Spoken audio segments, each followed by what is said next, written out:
agradecimiento especial a la gente de la Ateneo Sede, que la Guaraní, con la OPTN, Misimilamo, Samuel Jaraguazú, Federico Ñeene, hacia el pero Paraguay ya ve,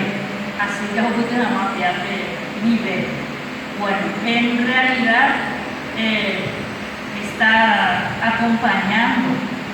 una actividad como esta, siempre como autoridad educativa, es un privilegio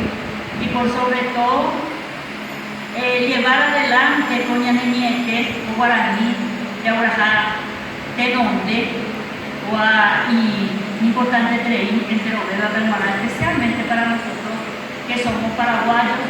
y por sobre todo sabemos de lo que la lengua puede hacer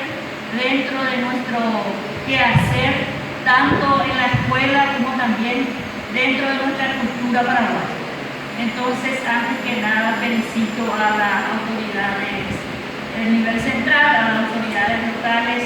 que también acompañan al que está emprendiendo esta actividad, ha tenido ya año tras año dentro del departamento de Concepción. Entonces, aprovechar la ocasión para felicitarles a cada uno de ellos, como Ejara, Catuculú, Onimo, Catuculú, Gajinape Guaraní, cuando que tengo compromiso con Shak, ya voy a estar con Agui, todo este día árabe,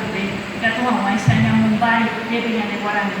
porque sabemos que a través de la lengua estos aprendizajes pueden ser cada vez mejores. La mayoría, y justamente los resultados que pudimos ver, los últimos resultados académicos del 2015, en la gente de la zona rural, especialmente un alto porcentaje habla el guaraní, por eso hay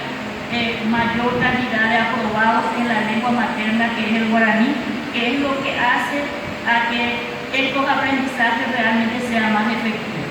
Entonces nuestro compromiso es mucho mayor en el quehacer educativo y no solamente en la escuela, sino que ya en Jame, ya en Jajalpe, lo ve a niñas ñahuenoti, que hija esa niña a veces en el de ascensores, pero entonces, ya Jajalpe a veces ñati, ñamuñena o a peñameñe, entonces, yo por el porque una lengua más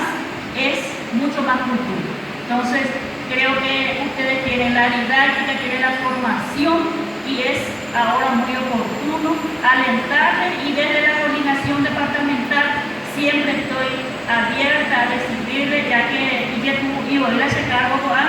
porque se la maína, a la maína a veces como que ya estaban